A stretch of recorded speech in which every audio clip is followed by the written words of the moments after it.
Hello friends, good evening to everyone. Welcome to our channel Commerce Solution.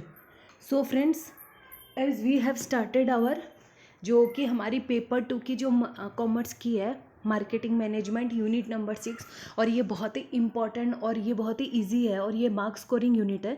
So friends, ये जो marketing management है उसका हमने जो फर्स्ट पोर्शन जहाँ से डायरेक्टली क्वेश्चंस पूछे जाते तो हमने स्टार्ट किया. तो आज हम करने वाले हैं उसका एक टॉपिक जो कि है पोजीशनिंग, जो मार्केट टारगेटिंग के बाद होता है.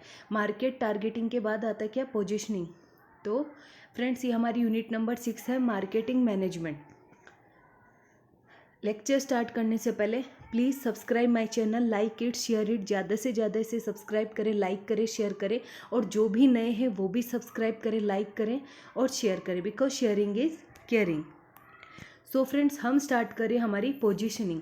जो कि पोजीशनिंग जो है, पोजीशनिंग मतलब आप समझ कौन सी पोजीशन करनी है. मतलब पोजीशनिंग क्या रहनी चाहिए माइंड में, जो एक कस्टमर के जो माइंड में जो रहती है उसकी, हमारे प्रोडक्ट की उसकी इमेज क्या होनी चाहिए उस कस्टमर के माइंड में. That is what positioning.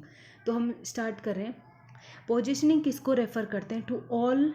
To an overall strategy होती है. ये aims to make a brand occupy a distinct position relative to, एक अलग इमेज बनाना किसी हम सोसाइटी में या किसी कस्टमर में, एक ब्रांड बनाना, किसी भी नाम को एक अलग ऑक्यूपाई देना कि नहीं, डिस्टिंक्ट पोजीशन, कुछ हट के.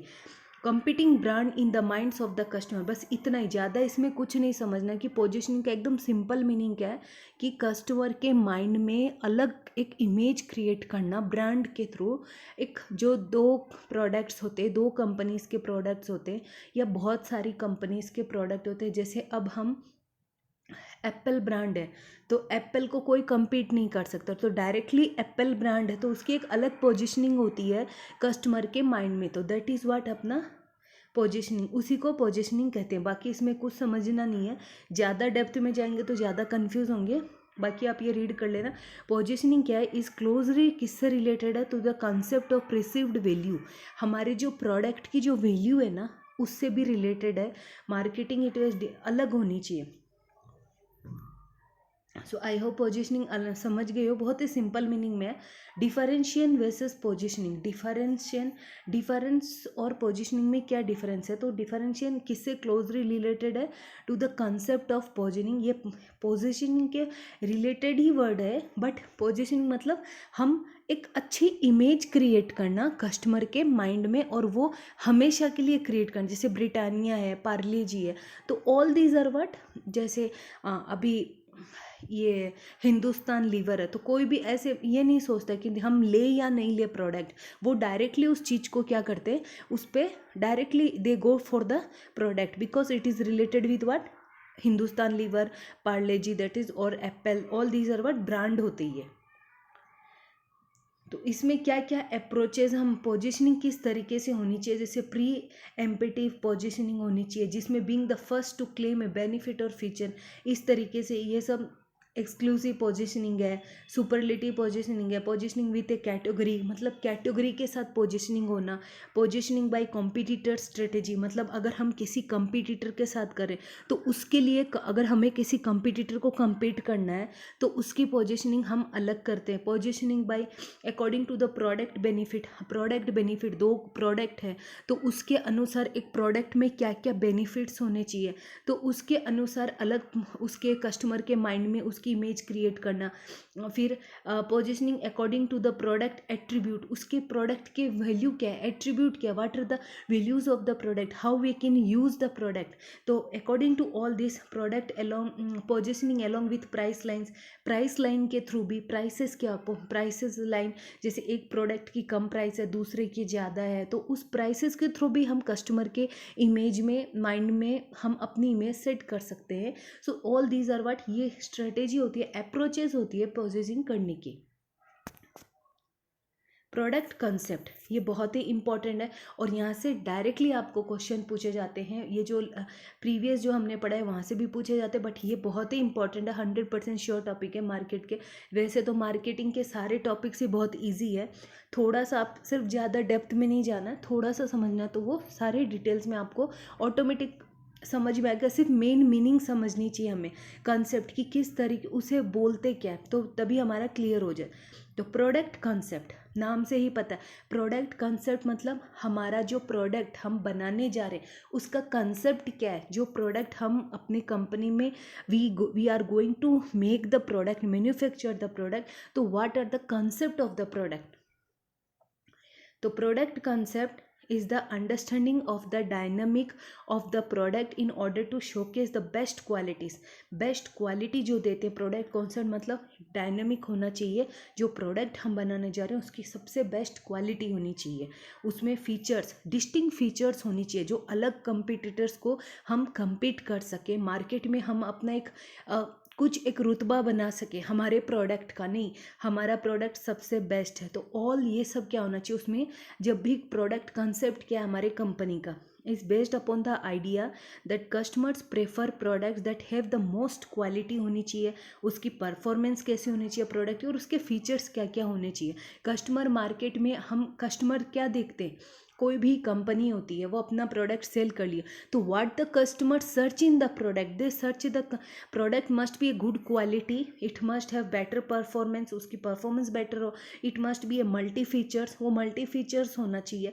Customer prefer a product that is simplier and easier to use, customer वही प्रोडक्ट यूज़ करते हैं, वही प्रेफर करेंगे जो सबसे ज़्यादा सिंपल हो और ईजियर हो, जिसको हम ईजिली यूज़ कर सकें। ज़्यादा अगर ज़्यादा ही उसमें मल्टी टेक्निक होगा तो कोई मतलब हर कस्टमर यूज़ नहीं कर सकता। The persons who are illiterate, जो अर्बन एरियाज़ में रहते हैं वो यूज़ करते, but the persons who are rural areas तो वो कैसे यूज़ कर पाएंगे।